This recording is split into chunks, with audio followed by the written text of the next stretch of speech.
Elle voulait simplement vivre, être libre, aimer et être aimée. Elle s'appelait Samia Shahid et elle restera à jamais dans nos cœurs. Eh bien salam à toi mon ami, j'espère que tu vas bien et que ta famille se porte bien. Aujourd'hui on se retrouve pour une nouvelle affaire et je vais te faire voyager. On se rendra au Pakistan où notre histoire prendra fin. Mais avant de commencer, j'ai quelques petites choses à vous dire. Ça fait longtemps que vous l'avez pas vu et il a grandi le petit. Les années passent et j'ai toujours beaucoup d'amour envers lui. Mon petit Mogo Junior. Hein mon petit Mogo, t'as grandi hein? Ma petite batte de baseball. Mogo Junior, oh qu'il est mignon, oh, regardez sa petite joue. Je suis totalement cringe. I'm very cringe man, but it's my life. Faut que j'arrête mes bêtises moi, vous allez me prendre pour un taré. Bon, il a presque 3 ans le bougre. Il y en a beaucoup qui me demandent mais où est Mogo Junior? Où se cache-t-il? Il est toujours caché près de moi là. Regardez-moi ça, petite batte de baseball. Bref, je pense qu'il va être en colère avec l'histoire qui va suivre. Car croyez-moi, on est sur quelque chose de très triste. Et d'ailleurs, si vous voulez voir mes bêtises et peut-être des apparitions de Mogo Junior, n'hésitez pas à aller sur mon Instagram Mogotasama. Là-bas, il peut tout se passer. L'autre fois, c'était le chat de mon pote qui m'a attaqué. Pour ceux qui sont sur Insta, vous avez dû le voir. Ah, quel monde de fou. Pourtant, j'adore les chats. Bref, sur ce, laissons place à la triste histoire de Samia Shahid. Sans plus attendre, éteignez votre lumière, installez-vous bien et laissez-vous emporter par ma voix.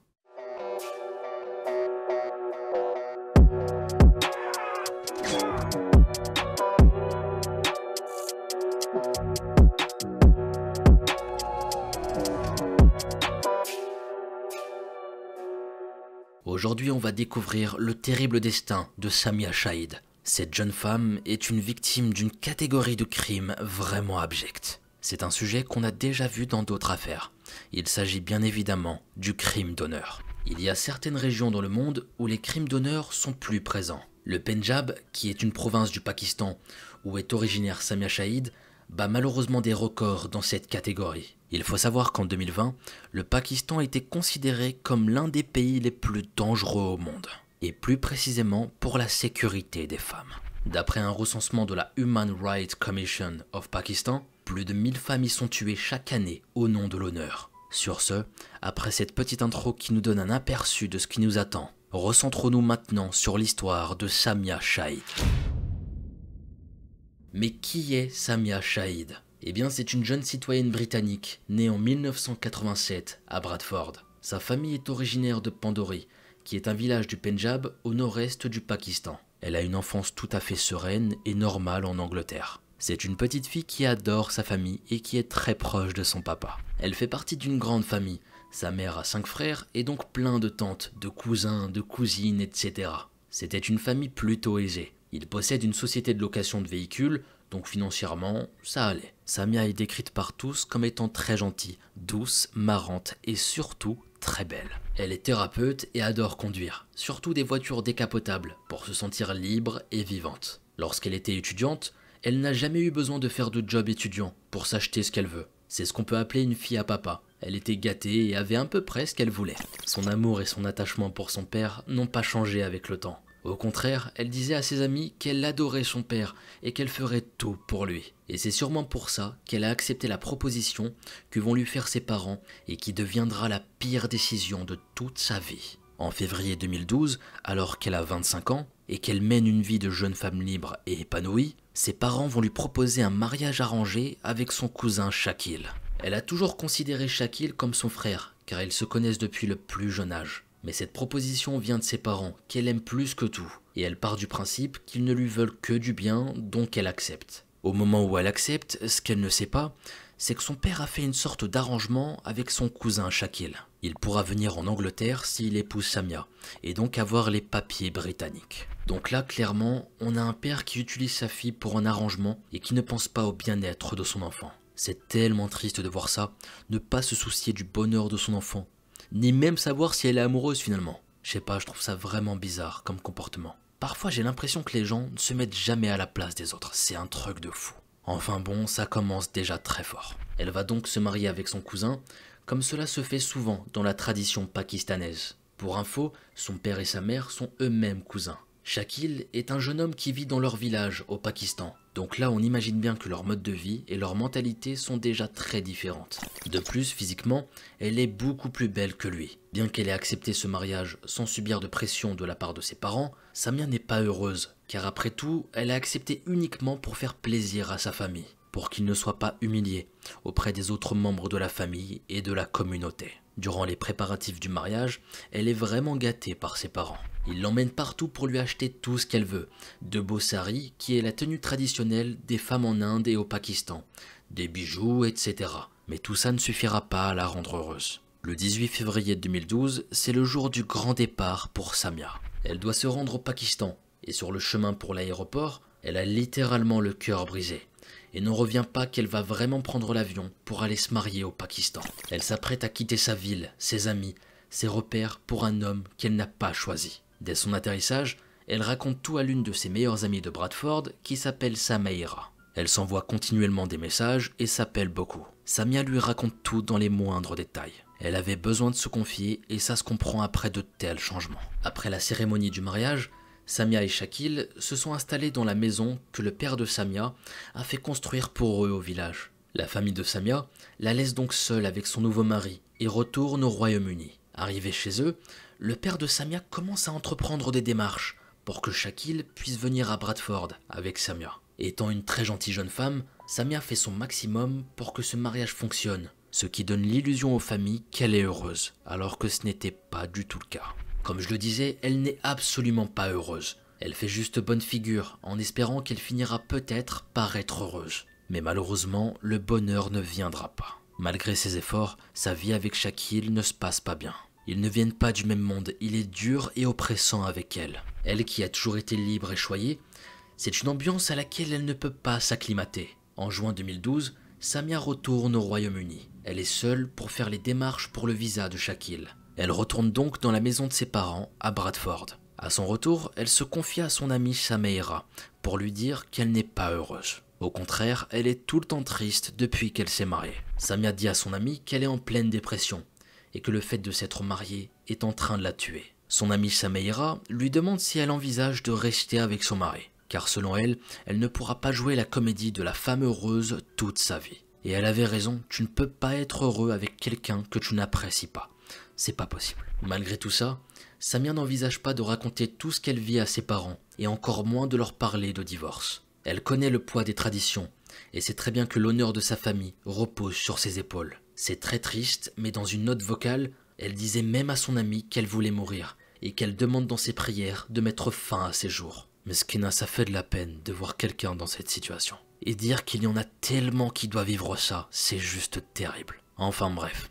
Le temps que les démarches administratives progressent, elle reprend tranquillement sa vie au Royaume-Uni. Au moins pour le moment, elle est à Bradford, sans son mari. Un an plus tard, alors qu'elle est au restaurant avec des amis, Samia fait la connaissance de Mukhtar Kazim. Mukhtar Kazim est un charmant jeune homme originaire du Pakistan, mais qui vit et travaille à Dubaï. Au cours de ce dîner, ils discutent beaucoup et finissent par vraiment sympathiser. De là, ils vont rester en contact, et de ça va naître une très belle amitié. Depuis ce dîner, ils discutent et s'envoient régulièrement des messages. En octobre 2013, Samia rencontre secrètement Mukhtar à Londres. Ils se baladent à Piccadilly Circus, passent une magnifique journée au point où ils ne veulent plus se quitter. Mukhtar ne laisse pas Samia indifférente, et Samia plaît beaucoup à Mukhtar. C'est une sorte d'évidence entre eux, ils sont tombés amoureux l'un de l'autre. Mukhtar représente l'homme parfait dont Samia a toujours rêvé, c'est un vrai gentleman. Et pour Mukhtar, Samia est également la femme dont il a toujours rêvé. Après ce rendez-vous qui marque le début de leur histoire d'amour,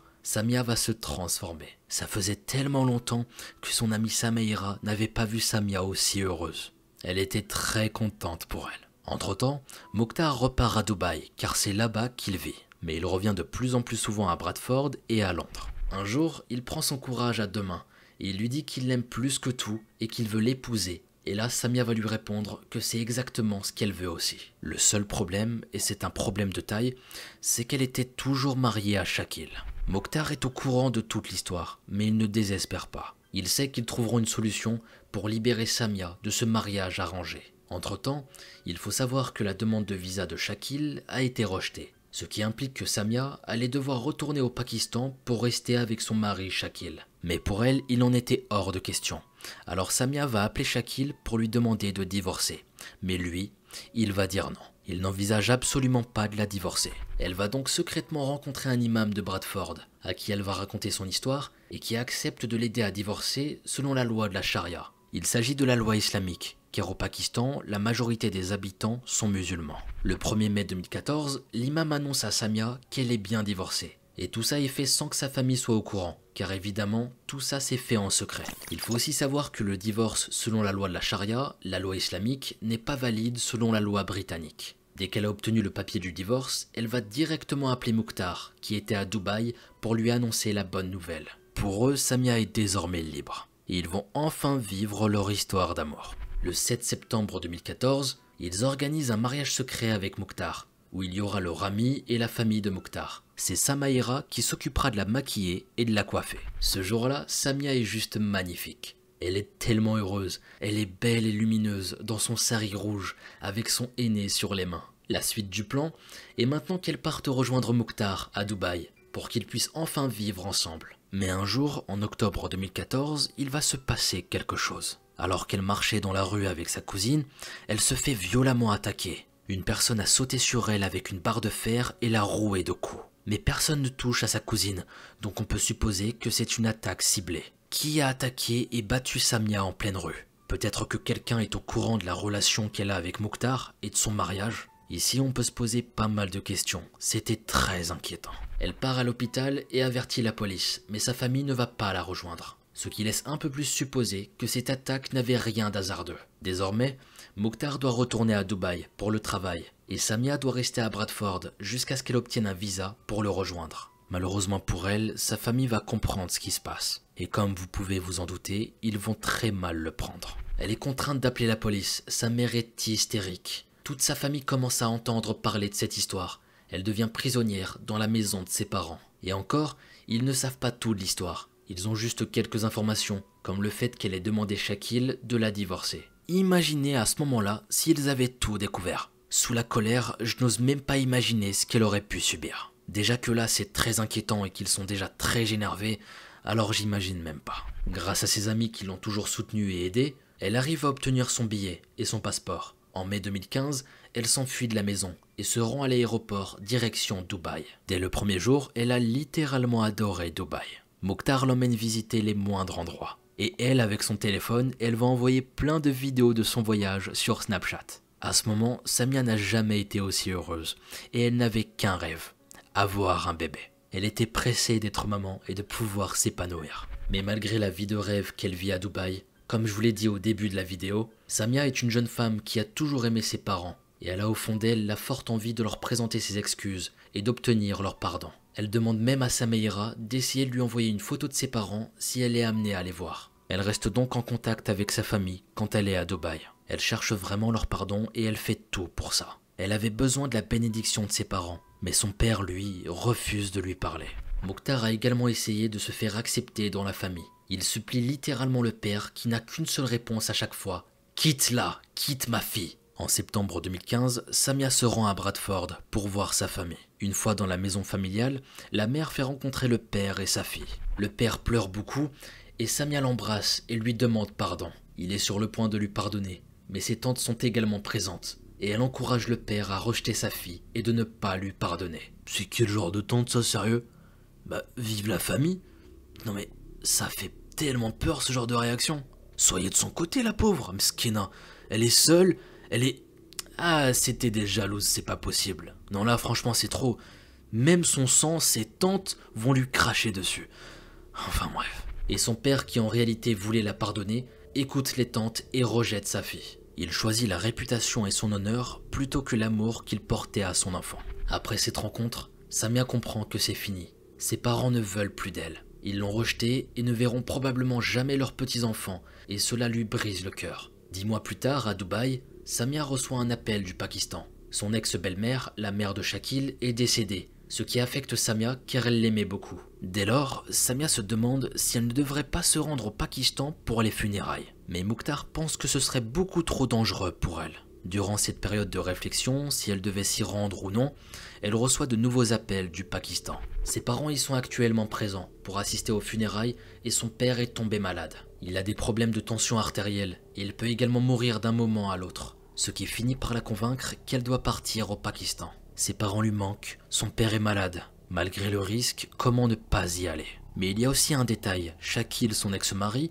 l'a appelé en pleurant. Durant l'appel, il était comme devenu fou et on le sentait dépassé par la situation. Avec tout ça, tous ces appels, Samia comprend que c'est un vrai risque pour elle de se rendre au Pakistan. Et ses amis lui disent qu'elle est folle, qu'elle ne doit pas partir. Mais elle n'a qu'une idée en tête, rejoindre son père malade, qu'elle aime tant. Et comment lui en vouloir? C'était son père après tout. Elle prend donc un billet pour le Pakistan, et bien que son mari Mukhtar soit terrorisé à l'idée de la laisser partir, il ne peut pas l'empêcher d'aller voir son père, qui est peut-être mourant. À l'aéroport, il la prend dans ses bras, et elle lui dit pour le rassurer, « Ne t'inquiète pas, il ne m'arrivera rien ». Il ne le savait pas encore, mais c'était réellement la dernière fois qu'ils se voyaient.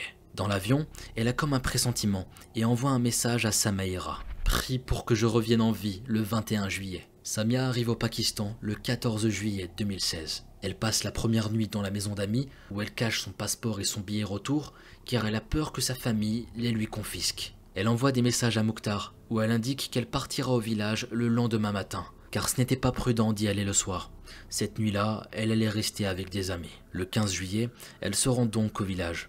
Elle n'a plus internet donc il sera très difficile de la joindre. Le 16 juillet, elle envoie un message à Mukhtar où elle lui dit qu'elle va se rendre sur la tombe de sa tante avec son père et qu'ensuite elle va rentrer. Le soir, ils se souhaitent bonne nuit par message avec beaucoup d'amour et de tendresse. Ils n'ont qu'une envie, c'est de se retrouver dans quelques jours. Le 19 juillet 2016, Samia se réveille et elle envoie un message à Mukhtar qui lui répond par message qu'il a mal dormi. Il a fait un horrible cauchemar. Samia lui demande quel était ce cauchemar. Il lui répond qu'il ne sait plus, mais qu'il s'est réveillé choqué.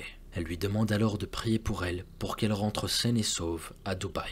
Le 20 juillet 2016, Samia se réveille très tôt. À 6 heures, elle n'arrive déjà plus à dormir. Mais c'est peut-être l'angoisse de voyager le lendemain pour rentrer à Dubaï, et aussi la peur que tout ne se passe pas comme prévu. Aux alentours de midi, elle envoie un message à Mukhtar. « Je vais au bazar faire quelques achats pour le dîner de ce soir. Je décolle demain, et j'espère que tout ira bien, Inch'Allah. » Suite à ces messages, Mukhtar essaie de la joindre sans succès à 15h02 et il écrit le message suivant. « Pourquoi ton téléphone est éteint?